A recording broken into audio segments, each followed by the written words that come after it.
Today's video is special because I got a golf lesson at the legendary David Leadbetter Academy in Orlando, Florida. Now, David Leadbetter, he's one of the world's most respected golf coaches, and on his team is Bob Lohr, who's a former PGA Tour winner and now dedicated to helping golfers like us level up. We started out on the range, and Bob broke down our swings on video, and then he talked about what's actually holding us back. If you're serious about improving your golf game, stick around, because I know you'll pick up something valuable from this lesson, just like I did. Paul, what about you? What kind of scores are you going to shoot if you play today? 80 is kind of, if I get under that, I'm happy. Yep. If I get over that, I'm mad. My handicap's a 4. So what's your best score ever? 68. Oh, wow. So this guy can hit then. You got some kind of short iron out. Looks like you have a pitching wedge there? Yeah, 52. That's perfect. The first shot of the day, when you look at the higher level players, top amateurs, certainly at the pro level, top junior level, should be about from here to the end of the tee, which is about a 20-yard little pitch shot. So I might go 20 yards, 30 yards, 40 yards, 50 yards. All I'm trying to do is just get a little bit of rhythm. I always say there's 3 things, right, that we can't avoid: death, taxes, 25-yard pitch shots. You can't get out from under it. So you played Augusta National? You guys played in the So Masters? I did. I played Augusta in '89. What'd you shoot? We'd have to look it up. I made the cut on the number. It was the year that Faudo won. Yeah. And the course was absolutely rock hard and windy. 7 over made the cut. So whatever combination I shot, I'm not sure how I got to be 7 over, but I did. And then I remember I shot 73 in the final round, which was really good. We'd have to Google it. I probably finished 40th. It was awesome. Good there, Paul. Thank you. The first question I'd ask is how often do you get to play and practice? Right, so there's 2 different, both of those are different. So if I've got somebody that gets to play, once or twice a week, that's a lot, right? Especially if they live in this, if they live in a climate conducive to playing a lot. If I get somebody that likes to practice and play, that person can very definitely get that lower handicap a lot sooner. That learning curve is going to be a little bit quicker. Okay. But I teach a lot of people, believe it or not, that they hardly ever hit balls. They like to play. This is their release from whatever it is they do. Yeah. They want to come home, they want to get in the cart. Some of them live on the golf course. If you're trying to get from 4 and work your way towards scratch, then yours is more of a holistic approach, right? You've got to make sure that you're good with the physical fitness. You've got to make sure you're good with the sleep. You've got to make sure you're good with the food intake. You've got to be mobile, right? We've got to be flexible and mobile. That's the first thing. You don't necessarily have to have a trainer. Some people do. Training in golf now is different than what it was when I was a kid. Thanks to Tiger Woods, when he came along, he kind of made that kind of the cool thing to do. Yeah. So, you get a lot of golf specific exercises now. How far you hit the 52 on a good one? 120, 125? Yeah, probably even a little bit longer. Yeah, that's far. I mean, that's as far as the guys on TV are hitting it. So what do you feel is the difference there between the good one and the bad one? Honestly, I don't know. The transition's a little bit better and the balance is a little bit better. But in your swing, as long as your balance is good and your transition is smooth, you hit a good one almost every time. Wow. Everybody tends to start here to get their intermediate target, and then they walk around it, and then they put their club down at their target, and then their feet falls in underneath them. Maybe a look or two. Try to keep those feet moving. You don't want to get static and frozen there. You don't want to kind of stand there and be thinking about what you're doing. If you get frozen at it, you're probably not going to be free and rhythmical, and you get that free flow that we're looking for. So sometimes in order to play that way, we have to practice that way. Much harder to do. Like right now, just like Paul, when he was in a rhythm right there with that 52, it was one right after another, right? Just flushing it. Then you go to the course, then you hit a chunk. You say, wait a minute, I just hit 7 in a row, perfect. But you were in a rhythm and a flow, and you weren't worried about you didn't think about too much. You were just dragging and hitting. Yeah, I was thinking about Cincinnati football, and I was thinking about asking you a question about high. I wasn't even thinking about golf. Correct. So sometimes the less we think, our mind goes a little more free, and actually we play a little bit better. I always say golf is a game of compensation. Everybody has some issue, right? And when you watch the guys on tour, on TV play, you'll see what they're addressing sometimes in their rehearsal swing. Hey, Paul, I'm going to talk about this grip for just a second. Yep. Your grip isn't good. Okay. Right? Your right-hand grip is really, really strong. The fastest way that I could screw you up today is to show you the proper grip. Yours gets a little bit under. I don't recommend changing that when you go play today. I hate grip changes, but they're so important to have it right. Kenneth's is good. His is in the finger, so if I gripped it at my side like this, see how it would migrate to my fingers there on a slight diagonal? A lot of people grip it a little palmy. That would be bad. So if I grip it in my fingers and I'm just going to shake hands with it, Paul, yours is a little bit underneath, right? So you get a little bit stronger there. Again, golf is a game of compensations. So you've learned to get the proper release with that strong grip to get your ball to go straight. To do what you want to do, you probably need that grip right. Okay. To get from 4 to 0. Yeah. You'll get to a point where you'll kind of plateau, and Yeah. and that'll be about it. But, so there's that grip we don't like, right? But there's the posing that Myron doesn't like, but we do like. I'm just playing it in real time. Ooh. So the left-hand grip looks good, but the right-hand grip looks brutal, doesn't it? I've never really paid attention to it, so yeah. If we were looking at this Leadbetter mold, you know, which is what McElroy's would look like, it would look like that, wouldn't it? So you see how David's thumb in this mold is on the left side of the club, isn't it? Right thumb on the left side. This pointer finger is almost the same distance down the shaft as the thumb. So the pointer finger and the thumb, we call them the pincher fingers. Those are really, really critical to being able to control the club. So Kenneth, can you see this V here between the thumb and the pointer finger? Paul, you see that? Yes, sir. So let me show you why that's important. So when I grip it, my grip is going to look exactly like what that mold looks like, right? So there it is in the finger. So this is the thing that Golf Pride did for David when he did the swing setter. But it has these little shark fins on it that make this, to quote Lead, idiot proof. It makes it nowhere else where you can go but in the fingers. The pinky's going to go in this spot where this little circle is, then the ring, then the middle, then the pointer, right? So you're kind of underneath, which is going to make it a little tricky for face control through the ball. So if I was just going to shake hands with it, this left thumb is going to be housed in this lifeline here, right in this groove here. Like that would be too much up on my heel pad, wouldn't it? This is my heel pad, this is my palm pad. If I put my heel pad on my thumb, that wouldn't be good because now my grip looks too weak, doesn't it? The right hand is too counterclockwise. If I put my palm pad on it, now I'm too strong like this. And so this, Paul, this is what you do. You tend to have it way too underneath there, right? To where your pointer finger's nowhere to be seen. That pointer finger and that thumb produce that V, doesn't it? Similarly to what we saw here. So there's the V, right? And there would be my right hand grip. You see how similar that looks? So it's a fairly small V, and the pointer finger knuckle is as far down the shaft as the tip of the thumb, isn't it? As opposed to underneath it like you get. Here's why that's important. When I go to the top, what's the likelihood that that club's moving around up there? Not very likely, right? Because it's resting on that pointer finger in that third section there. When you have that kind of control, that's why they all do it. Because it's control in the transition when they change directions, and then at impact, that face stays nice and square. Again, I don't want you to change that today because that would be catastrophic. So what's the process in all sincerity if I do want to make the change for the long-term benefit? So I'll show you today where you grip it. You just don't need to do it today. Okay. I shouldn't be seeing any of your thumb on your glove hand there. And I should be able to see a little bit more of your pointer finger there. And your right thumb, your non-glove hand, your right thumb is actually on the right-hand side of the grip. It should actually be on the left-hand side of the grip. Yikes. So the left thumb, which is the glove hand, right? The left thumb on the right-hand side, it's always opposite. Right thumb on left-hand side. Let's bring you back out here. Ball position is just a little bit forward there, which I like. I probably wouldn't change that at all.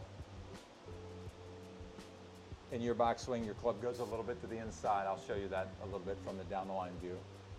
But then you kind of lift it into a good position. So let me just say this. This position right there, Led would hate that. If David Leadbetter was here teaching you that lesson, he does not like that club going behind those hands like that. We'd want to have a little less rolly of the shaft there. And it goes to the top. Now it comes down. Now we're being an athlete, aren't we? Now we look actually pretty good. I'm from Ohio like you. From Ohio, Buckeye. like me. So left arm's parallel to the ground there. We've retained some angle in the wrist. You've got your weight back on your left side. So as I always say, golf is a game of compensation. You have an unusual grip that I don't like and a little bit rolly off the backswing on the get-go. But now we actually look like we're in pretty good shape. And now we can clear our hips and we can deliver the club. And so if you look at that picture right there, that actually looks like TV. That looks really, really good. So at that point in the swing, I don't like that weight being up on those toes like that. Okay. Okay, I like it better balanced. When your hips are rotating, that weight should be working back toward the back part of that foot, that outside ankle. more Okay. towards the heel in the follow through. Okay. So you'll probably get there. See how there's a little bit of spinniness there? Yeah. But you've got a really, really good swing. Look at the extension there. Look at the extension on the downswing. Your left arm is straight. Look at the extension of the right arm through the ball. That's why you're a 4 handicapper and shooting 68 on a best day, because you've got a really, really good golf swing. There's a few things fundamentally that if you would have learned early on, This you'd is probably my be a little first bit more lesson. I'm consistent. 39 years old. This is my first lesson. Okay, first I lesson. was Okay, stubborn. So now let's look at. So you have the most important part is the athleticism of it. Let's look at the down the line view now. So a couple things I look at here. One is I always like to see a nice flat low back there. I always like to see the hands kind of hanging comfortably from the shoulders, which yours do. They don't look like they're reaching. I never like to see a player reaching too much. Watch as you take the club back. You're going to take the club back a little bit to the inside, like that. So you see how the club head now is quite a bit inside your hands? Hand line is like here, right? And the club's way back over here. Typically, if you looked at a good player, when the club is parallel to the ground there, that club's going to be a little bit more in front of them.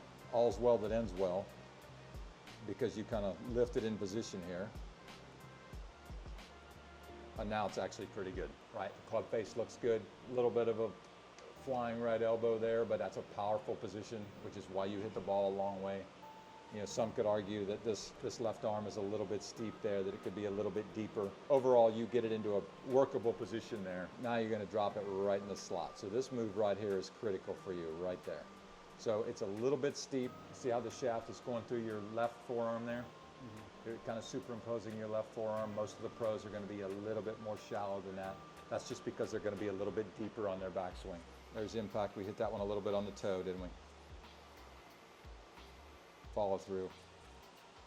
There's your pose position that Myron doesn't like. We're going to have to agree to disagree with Myron, right? We need you posing because we need better balance. I'm gonna keep posing. So we want to make sure that we're keeping good balance there. So a couple things that you could work on fundamentally when you're not necessarily playing. That wouldn't be today or tomorrow. You could work on a little bit better right hand grip, which would help in a little bit better of a takeaway. When you take this club away, I'd like to see that club not get so far behind those hands. So see how the club is this direction of your hands? I'd want to see your hands a little closer here to your right leg and the club more out in here. Right in here, there's just a little bit of lift. See how it gets a little flat? So in fact, if I clear that, if we put a line on the shaft, it would look like that, right? So that's your backswing plane. You see how the backswing plane is actually flat of what the club starts at? So the club starts like this, right? But very quickly in the backswing, it gets flat of that. You with me? And then on the downswing, it's going to have to steepen to find the plane again. Now it actually steepened out. That just leads to some inconsistency. So it doesn't look too bad there now, does it? Right. The shaft is actually pretty parallel to the original plane. Most players are going to be the other way. They're not going to go flat to steep. They're going to go steep to flat. That's why they hit the little drop. First step today is balance, tempo, rhythm. Don't think too much. Think less. Okay. Have a rehearsal thought if you wanted to. And then do they sell those Leadbetter grips or something? They don't. I don't think they do anymore. They might have some. They might have some extra larges, which would be okay for you. Once you feel it, then you've kind of. It's kind of like 3 times 3 is 9. Once you know you're 9, you're going to know it forever. Okay. And it's just a matter of hitting enough pitch shots in your short game area. But you can't get used to it in a day. It's going to take you like 2 or 3 days. Yes, sir. To get used to it. Love that part of it. Love the balance in the finish. Love the impact position. When we go back to this is my favorite part of your swing right here, right there. That is absolutely gorgeous. You're on top of it there. For somebody that hasn't had a lot of lessons, you look like you have. All right, here he is. Wow, the picture looks good. So I've got it in replay mode here. So we're just getting the same swing over and over again. So he's pretty fundamental, isn't he? Compared to how your grip was a little bit under. Here's our grip from face on. There's what it should look like. Right, he's got it in the fingers of the left hand. You know how I can tell if I've got somebody in the fingers of their left hand? I can always see the logo on the glove, which I'm looking right there. I can always see the logo. If I can't see the logo, then your grip is probably too weak. What didn't I like about that, Kenneth, when we looked at, I didn't like that the hands were that far behind the ball, right? See how far behind the ball he is? So if I drew a straight line from his ball, typically you don't like to see quite so many angles here at address, like down with the shoulder to the elbow, then over to the grip, then down the club. Typically I like to see those hands just a little bit more towards the target, a little more this direction, just barely. But aside from that, pretty good. So that ball, we were trying to put that ball in the center. I kind of like it for Kenneth, I kind of like it a little forward of center. You know, and the reason I like it a little forward of center is because you're a little steep coming down. As we got better with the plane, which that takes a little while, then typically I'd want to move the ball maybe back just barely forward of center. The one thing I will say about your hands being on that side of the club head is it does keep the club outside the hands going back. So Paul, you know how your club gets inside the hands quite a bit? Kenneth's doesn't. His actually stays a little bit more on plane here going back. And so the hands being back behind the club actually contributes to doing that, to be honest with you. There's where he goes back, he's turning, he's hinging the club. We almost make a full shoulder turn there, right? So the better he gets with mobility, the better you're gonna hit it. Now we're gonna shift into our left side. There's impact. Again, we'd like to have those hands a little ahead of the ball, wouldn't we? Just slightly. There's the turn through. Belt buckles turning through. Right thighs turning through. Right knees moving through. And a really balanced position. So look at his foot there compared to what yours did. Look at his left foot there. So I'm looking right there, right? I'm actually seeing, let me rewind it. Watch his foot roll to that outer ankle like that. That's what should happen. So we want to almost have a little spine tilt to the right when we take our setup. So if I was looking, if you were looking at me from the rear view and I was like this, you see how my spine is tilted a little bit to my right? So this would be to my left, right? This would be really leaning to my right. That would be too much. I wouldn't even do that much with a driver. I'd want a little bit of tilt to the right with this. And that's going to help our turn. Watch this, Paul. We'll put them up together. There's Paulie at impact, right? There's Kenneth at impact. So see how your hands are a little bit behind it? And how his are a little bit more in front. His are right in front of his left leg, aren't they? So you see where his sternum is? So if I drew a straight line from his sternum, that's about where the low point's going to be. So his hand, the low point for him is going to be about where that yellow line is. Which one looks like they're a little more on their left side? This one does. Which one looks like they're a little more open with their body? His is, right? More importantly, we've got this angle in the shaft. So that's why I want to have you get your hands. I want to see if we can't create a little more of that look at the dress. You don't have to push them way ahead. You just need them more ahead than what they are. And we could have just a little bit more tilt, okay? So if my head is this way, I look like I'm looking right here, don't I? So see my little tilt? So now when I go back, where does it look like I'm looking? It looks like I'm looking back here, isn't it? I'm not. I'm actually looking at the ball. You can't see it because of my head. My hat. Wow. But when next time you watch golf on TV, you watch their head will rotate that way when they go back a little bit. Wow. They're still looking at the ball. So the ball's going to be kind of middle. Your grip looks great. And he's got a fairly narrow stance, which is okay because it helps him turn a little easier. Okay, this time I'm going to purposely move your head to where you're looking at my foot here. Okay, let's try it. So take your setup. So I'm going to put him the wrong way now. Now I want you to take a backswing. It's going to feel very difficult to do. Yeah. Feel how tight that is? Yeah. That felt almost impossible. He moved it. I had him move his head this way, and everything locked up. This time I'm going to have him look this way. So you're still looking at the ball, but we turned his head a little bit like he's looking at my foot. Now go ahead and make a backswing. See how free it feels? Yeah. You can make a full turn. So you can make a hip turn and shoulder turn. So if I'm looking at Paul there, when I go back, my head's rotating this way a little bit. And that kind of frees me up. So see how you're a little cupped here? Move that handle that way. Now you've got the hands slightly ahead of the ball, right? That's all you're going to do for today. And then let it rip. All right, sounds good. What time are you guys playing? 2 o'clock. I think we're grabbing lunch. Oh, we got to get out of here. Yes, sir. Yeah, we got to get out of here. Okay, sounds good.